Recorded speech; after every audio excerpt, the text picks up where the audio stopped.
Gloria a Dios que nos permite estar en este lugar para adorarlo, para exaltarlo. Vamos a dar inicio a nuestra escuela bíblica dominical. Y yo les pido que tengamos reverencia en la presencia del Señor.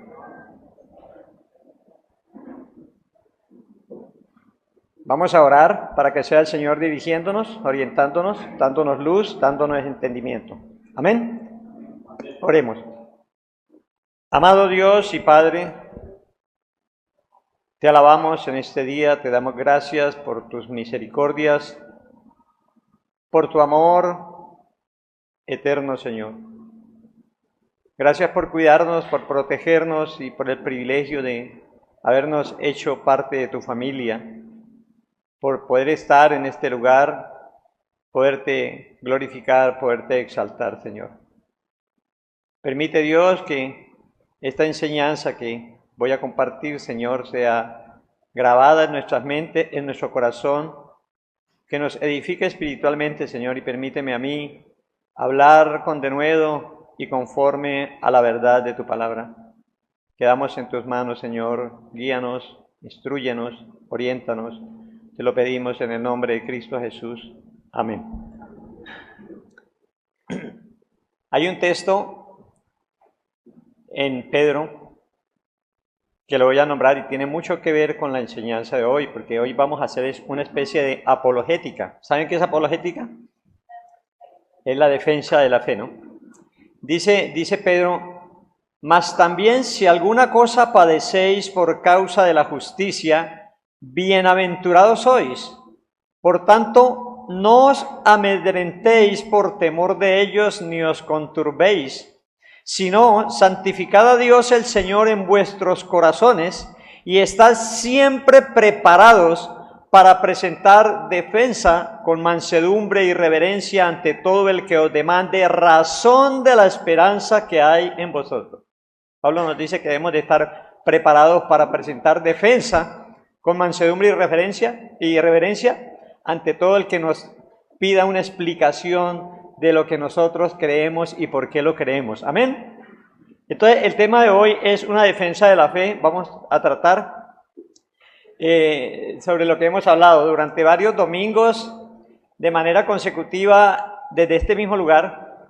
Diferentes hermanos nos han compartido enseñanzas que nos hablan del sacrificio eficaz de Cristo. Ese ha sido el tema, ¿verdad?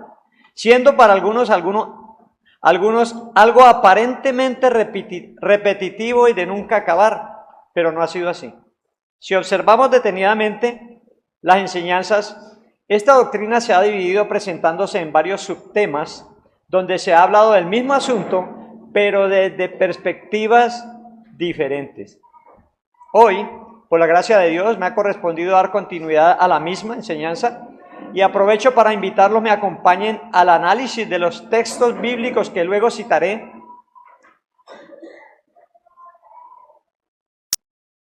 Y en los cuales se apoyan los que proclaman una expiación universal.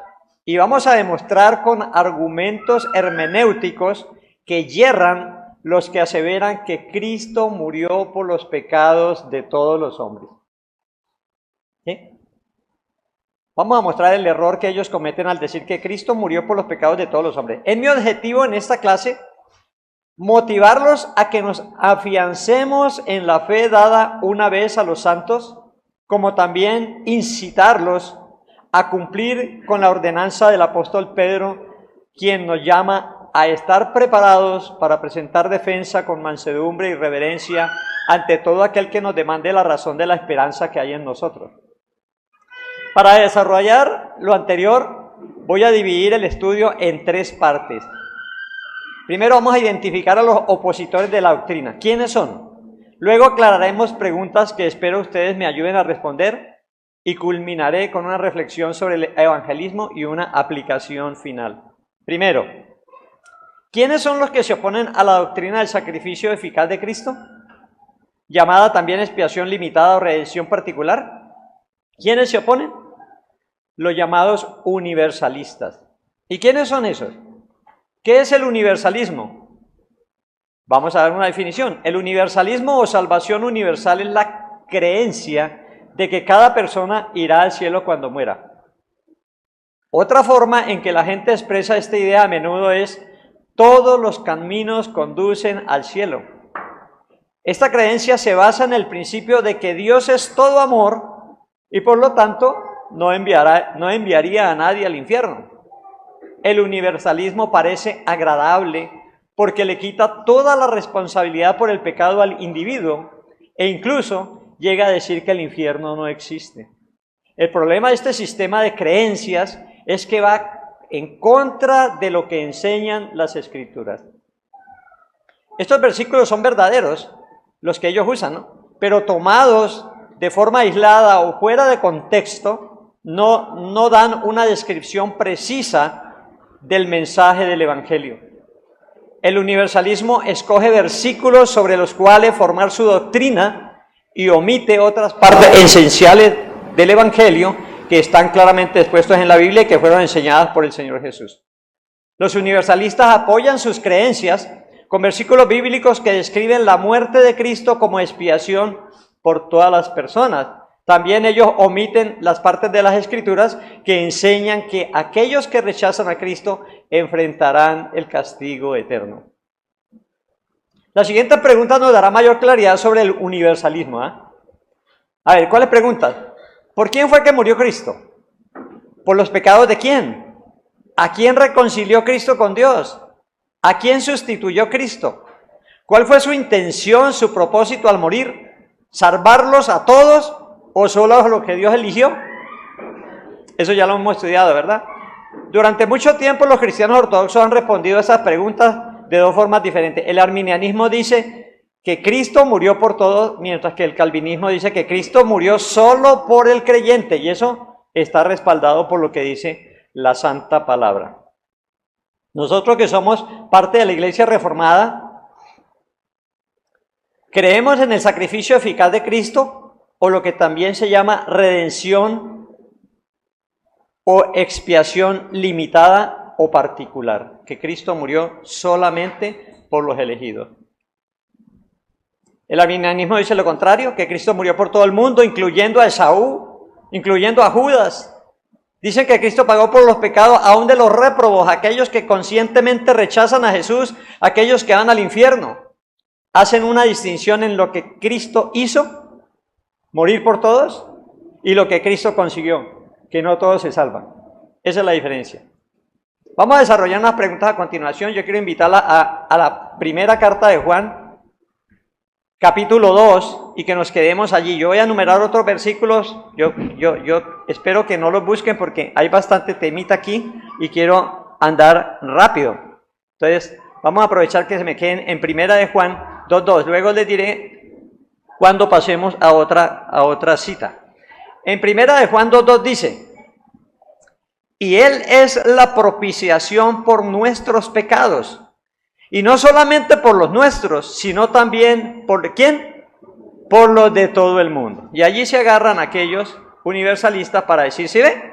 Él murió por los pecados de todo el mundo. Ahora, ¿refuta este pasaje el concepto de un sacrificio limitado para los elegidos? ¿Cuál es la respuesta? Este versículo es considerado el baluarte, la bandera, la antorcha de la doctrina de la expiación universal. Explica supuestamente que la muerte de Cristo expió no solo los pecados de los cristianos, sino también de todos los perdidos. Mírenlo bien lo que dice allí, ¿sí? No solo por los nuestros, sino también por los de todo el mundo. La palabra nuestro se refiere a todos los cristianos y todo el mundo se refiere a todos los perdidos, dicen ellos. ¿Por qué esta confusión? Vamos a observar algunas reglas de interpretación bíblica que nos van a mostrar si esta interpretación es correcta o no. Primero, hay que dar una definición clara de las palabras que están allí. Miremos a ver, ¿qué significa la palabra propiciación que se usa en el texto? ¿Qué significa? Apaciguar la ira de Dios. Es usada unas 5 veces en el Nuevo Testamento para indicar que la ira de Dios se apacigua respecto al pecado. Según 1 Juan 2:2, la ira de Dios está apaciguada, ¿sí o no? Ahí dice. Dice, la ira de Dios ha sido apaciguada. Pero si la ira de Dios está apaciguada para todos en el mundo entero, ¿qué de los cientos de versículos en toda la Biblia que hablan de la ira de Dios hacia los pecadores? ¿Qué de la ira de Dios en Apocalipsis que se derramará sobre todo el mundo? Apocalipsis dice, en 6:17 dice, y decían a los montes, ¿quiénes? La gente. Y decían a los montes y a las peñas, caigan sobre nosotros y escóndannos de la presencia de aquel que está sentado en el trono y de la ira del Cordero. También en Isaías dice, he aquí el día del Señor viene cruel, con furia y ardiente ira, para convertir en desolación la tierra y exterminar de ella a sus pecadores. Claro, la ira de Dios no está extinguida. Lo que podemos ver es que el sacrificio de Cristo no apaciguó la ira de Dios hacia todo el mundo, porque de otro modo nadie sería condenado. Si Dios no está airado, todos irían al cielo, ¿verdad? Todos estarían en paz con Dios. La palabra propiciación se usa en Romanos 3 y dice, para mostrar que la ira de Dios está apaciguada solamente hacia los que son justificados por la fe en Cristo. Romanos 3:24 dice, siendo justificados gratuitamente por su gracia, mediante la redención que es en Cristo Jesús, a quien Dios puso como ¿qué? Como propiciación por medio de la fe en su sangre, para manifestar su justicia a causa de haber pasado por alto en su paciencia los pecados pasados. Entonces, aquí nos muestra que la propiciación es un don gratuito solamente para los elegidos, para los que Dios eligió desde antes de la fundación del mundo. Volvemos a 1 Juan 2:2, que habíamos leído, y dice, el apóstol está diciendo que la ira de Dios es apaciguada hacia los hermanos a los cuales escribe la carta, y también hacia todos los hermanos en el mundo entero. Otra interpretación nos guiaría inevitablemente a la conclusión de que todos serán salvos, porque Dios no está enojado con nadie. ¿Es verdad que Dios está enojado con nadie? ¿No está enojado? Dios sí está enojado. Entonces Dios no se ha apaciguado la ira de Dios. Solamente se ha apaciguado a los elegidos y solamente por el sacrificio de Cristo en la cruz. ¿Amén? ¿Estamos claros allí? Bueno, vamos a mirar el segundo punto. ¿Quiénes eran los hermanos a los cuales Juan escribió? ¿A quiénes escribió Juan en la primera carta? Esta epístola se dirige a los cristianos judíos. Esto no se puede negar. En Gálatas dice que Juan, Pedro y Jacobo fueron a los judíos, mientras que Pablo fue enviado a los gentiles. Eso nos dice Gálatas 2:9. Además, si miran ustedes en 1 Juan, la que estamos viendo, 2, versículo 7, mírenlo, leemos de un mandamiento divino que los oyentes tenían de Dios desde el principio. ¿Y quiénes tenían esos mandamientos desde el principio? Solo los judíos tenían mandamientos de Dios, no los gentiles. Porque Dios vino, Dios hizo un pueblo, hizo al pueblo judío como su propio pueblo. ¿Y qué dice en 2:7? Dice, hermanos, está hablando Juan a la iglesia. ¿Qué clase de iglesia era? ¿Quién era el auditorio? Eran judíos.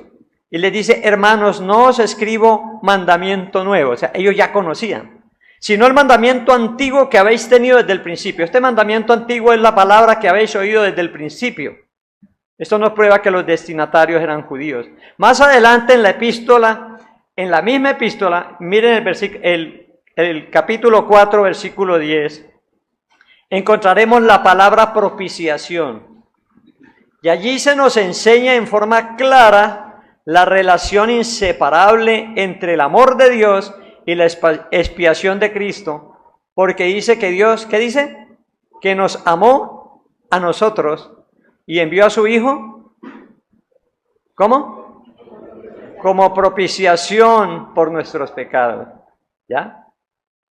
Aquí podemos ver que el objeto del amor de Dios es el mismo objeto de la apropiación de Cristo. El nosotros se refiere no al mundo, sino a aquellos cuyos pecados son perdonados. Miren capítulo 2, versículo 12, ¿qué dice?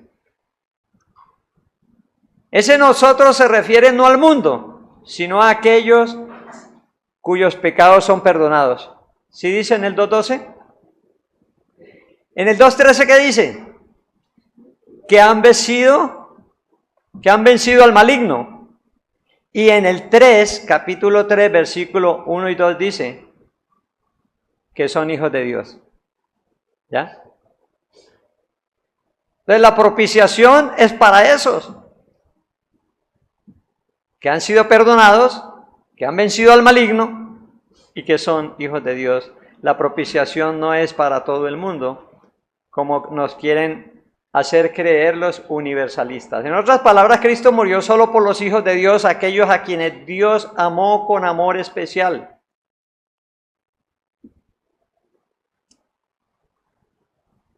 Voy a saltar a la pregunta número 2.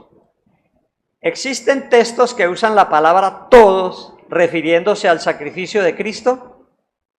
¿Han leído ustedes textos que hablan y dice la palabra todos con respecto al sacrificio de Cristo?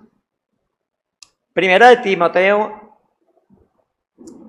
2, versículos 4 y 6 dice, el cual quiere que todos los hombres sean salvos y vengan al conocimiento de la verdad. Y el versículo 6 dice, el cual se dio a sí mismo en rescate por todos. En Hebreos 2.9 dice, pero vemos a aquel que fue hecho un poco menor que los ángeles, a Jesús, coronado de gloria y de honra a causa del padecimiento de la muerte, para que por la gracia de Dios gustase la muerte por todos. Así habla, ¿no? La Biblia dice que Cristo murió por todos. El problema es saber quiénes son todos. Segunda de Corintios 5:14 dice, porque el amor de Cristo nos constriñe pensando esto. ¿Pensando qué? Que si uno murió por todos, luego todos murieron. Y por todos murió, para que los que viven ya no vivan para sí, sino para aquel que murió y resucitó por ellos. ¿Cómo concuerdan esas palabras con la idea del sacrificio eficaz para los elegidos?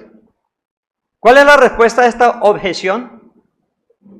Nosotros, reformados,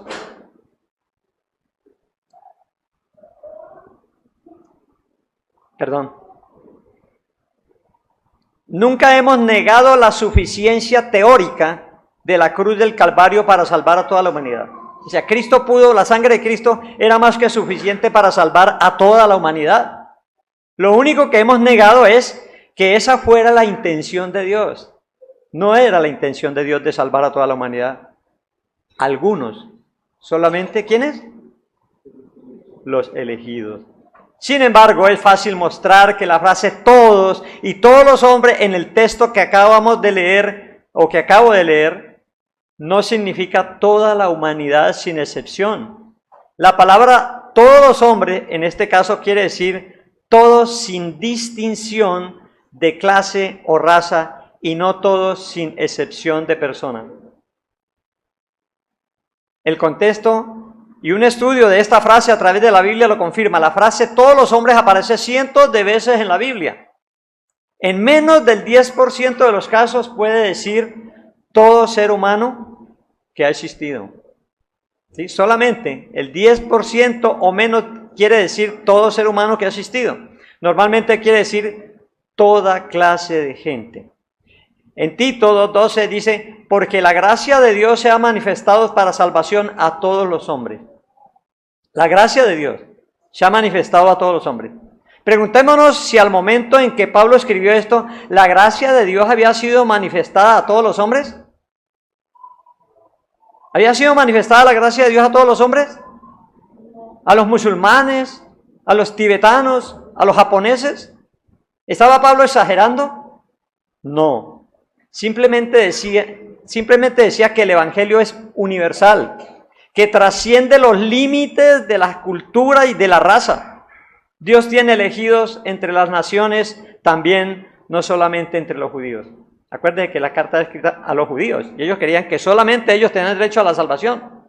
Y Juan les está explicando que es para todos los creyentes de diferente raza, nacionalidad. Otro ejemplo es Hechos 2:17. Estamos hablando de todos, ¿no? Derramaré de mi espíritu sobre toda carne, dice en Hechos 2:17. ¿Sí o no? La pregunta es, ¿en el día de Pentecostés toda la humanidad recibió el Espíritu Santo? No. Lo que dice es que toda clase de gente, sin distinción de edad, de estado social, de raza, Dios derramó su Espíritu sobre ciertas personas, no sobre toda la humanidad. Segunda de Corintios 5, 14, 15 nos dice, el amor de Dios nos constriñe pensando esto,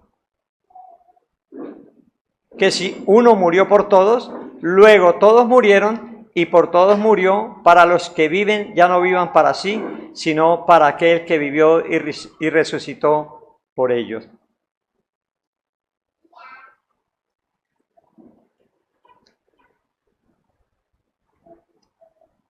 Creo que tengo bastante material, voy a saltarme un poquito porque el tiempo corre. Y vamos a pasar a otra pregunta. La pregunta número 3. Si el sacrificio eficaz es la doctrina correcta, entonces no es Dios insincero, o sea, le falta sinceridad al ofrecer la salvación a todos a base del sacrificio de Jesús. ¿Entendieron la pregunta? ¿No? Si solamente hay unos elegidos y solamente esos se van a salvar, entonces es una mentira o es una falsedad predicarle a todo el mundo para que la gente se salve.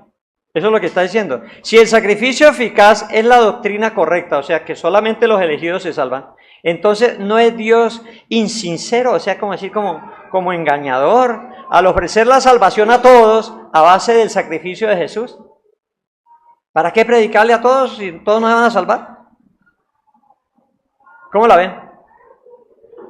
Esta pregunta contiene 3 presuposiciones, o sea, que supongo antes. ¿Qué es lo que supongo antes? ¿O qué suponen ellos antes? Que el Evangelio es solamente una oferta y no que es también un mandamiento. Y un mandamiento con autoridad. ¿Sí o no? ¿Qué ordena la Biblia? ¿Qué dijo Jesús? Que se arrepientan. Es una orden. ¿Y qué más? Y que crean el Evangelio. Ahora, la otra presuposición es que es ofrecido a todos los hombres. Que el Evangelio es ofrecido a todos los hombres. Y la última presuposición, que una condición de salvación, que una condición para ser salvo es creer que Jesús murió personalmente por nosotros. Ojo con esto, que hasta a mí me causó confusión. ¿Sí? ¿Cómo así? Que una condición de salvación es creer que Jesús murió personalmente por mí. Estas presuposiciones son algo defectuosas. ¿Por qué? Primero, el Evangelio no es una oferta solamente, sino también un mandamiento. En Hechos 3:19 dice, así que arrepentíos y convertíos, es una orden, ¿verdad? Para que sean borrados vuestros pecados. Entonces no es solamente una oferta. En nuestro siglo se predica un Dios pasivo, esperando humildemente que responda el libre albedrío del hombre. ¿Es verdad? Las 5 leyes espirituales. Dios presenta su caso frente al orgulloso humano y ofrece el Evangelio a gusto del hombre como si fuera algún producto en el mercado, como si fuera una promoción mercantil. Es verdad que debemos invitar a la gente a venir a Cristo y hacerlo con compasión, pero a la vez cuidémonos de no ahogar la autoridad de nuestro Señor soberano con una inundación de sentimentalismo moderno y de presuposiciones humanistas. Que Dios tiene un plan maravilloso para ti y si se junta con el plan suyo será exitoso, ¿verdad? ¿No? Qué bueno, yo tengo un plan muy bueno y me junto con el plan de Dios, pues eso tiene que resultar. Segundo, la segunda presuposición, Dios nunca ha ofrecido el Evangelio a toda la humanidad. ¿O sí? La mayoría de la humanidad ya ha muerto sin haber oído de Jesucristo. ¿Cuántos mueren que no han oído de Cristo? ¿Verdad? Muchos. Frente a esta realidad es difícil explicar por qué Dios, siendo soberano, mandó a Cristo a morir por todos y luego ocultar a muchos el conocimiento de ello. ¿Por qué ocultó Cristo el Evangelio a otros? Eso es un misterio. La mayoría de la humanidad ya ha muerto sin haber oído de Jesucristo, ¿sí? Muchas naciones, mucha gente de otras partes que no son cristianas, nunca han oído hablar de Cristo. Y es algo difícil de explicar por qué Dios, siendo un Dios soberano, mandó a Cristo a morir por todos. Si los mandó a morir por todos, ¿por qué les ocultó a esos todos el conocimiento de Jesucristo? ¿Cierto? Y tercero, creer con antelación. Oiga, esto también me causó a mí problema. Que para ser salvo tengo primeramente que haber creído en Cristo. Vamos a ver, Dios nunca ha ofrecido, dice, creer con antelación, antes, que Jesús murió por uno no es una condición de salvación. El creer no es una salvación. ¿O sí? Mire, la Biblia nos enseña que los demonios que creen y tiemblan, pero ¿son salvos? ¿Son salvos por creer? Creer en Cristo es el resultado de haber sido salvado. Los apóstoles predicaron a Cristo crucificado, pero nunca predicaron que uno tiene que creer anticipadamente que Cristo murió por uno a fin de ser salvo. ¿Por qué? Porque los muertos no pueden tener fe, ya que la fe es un don de Dios y solamente es dado ¿a quiénes? A los elegidos. Dios no requiere un entendimiento del sacrificio de Cristo como condición de salvación, ¿verdad? Dios no requirió eso. Yo estaba estudiando y me han enseñado cosas que yo no entendía. ¿Por qué Cristo tenía que ser hombre? ¿Por qué Cristo tenía que ser Dios? ¿Por qué Cristo tuvo que derramar la sangre? ¿Por qué Dios no pudo haber perdonado así, porque así? Ya, le perdono, mi hijo, ya, cuenta nueva. Tenía alguien que morir, tenía alguien que pagar. Entonces, eso lo viene entendiendo uno después de que Dios lo ha iluminado, le ha dado vida nueva, le ha dado un corazón nuevo, ¿verdad? Dios no requiere un entendimiento del sacrificio de Cristo como condición para ser salvo. Pasa como aquel que dice, yo quiero primero arreglar mi vida y estar bien para acercarme a Dios. Nunca va a estar bien. Estará bien y tratará de estar bien el día que el Señor lo rescate y le dé un corazón y una mente renovada. Tenemos que, dice, un entendimiento de la expiación del Señor es para los que ya son salvos por medio del Evangelio. El tiempo se ha cumplido y el reino de Dios se ha acercado, arrepentidos y creed en el Evangelio. Tenemos que evitar imponer condiciones sobre la gente que Dios no requiere. El Evangelio bíblico es sencillo, claro, suficiente y eficaz. Es el poder de Dios para salvación. Para los universalistas, la expiación es como un obsequio universal. Para ellos, el sacrificio de Cristo es como un obsequio que se le da a todo el mundo. Hay un regalo para todos, pero solo algunos tomarán posesión del regalo, según ellos. Su libre albedrío, ¿no? Según ellos, Cristo no solo derramó su sangre, sino que la esparció. Quiso salvar a todos, pero solamente logró salvar a algunos, porque el libre albedrío de otros se lo impide. Parece que parte de la sangre se ha perdido, se ha desparramado. Entonces, ¿qué podemos decir a lo que hemos tratado aquí? ¿Qué conclusión? Yo tengo una conclusión aquí. Podemos concluir que la doctrina de la expiación universal es una falsa doctrina y que la causa del error está en no aplicar correctamente las reglas de interpretación que se deben observar al estudiar un texto bíblico. Como todos sabemos, un texto fuera de contexto es un pretexto y sirve para apoyar cualquier posición teológica para aquellos que llegan a la Biblia con presuposiciones erradas. Otros errores que podemos notar es no darle importancia a los vocablos claves, como vimos en el caso de la ¿qué? Propiciación y su significado. También el no comparar el texto estudiado con referencias cruzadas o pasajes paralelos impide ver la inconsistencia de lo que a simple vista parece correcto. También desconocer el autor, los destinatarios, el propósito, el hilo de pensamiento que desarrolla el escritor del texto bíblico hace que el intérprete divague en sus propios pensamientos, torciendo el mensaje inicial del escrito. Esas son las conclusiones. Mal uso de las herramientas de la hermenéutica. Ahora, ¿cómo aplicamos todo esto? ¿De qué nos sirve todo esto? ¿Qué ánimo nos llevamos? Es precisamente esta expiación limitada la que proporciona tanto consuelo en tiempos de prueba, ¿verdad? Saber que soy elegido. Dentro de tanto, de todos, he sido escogido por Dios.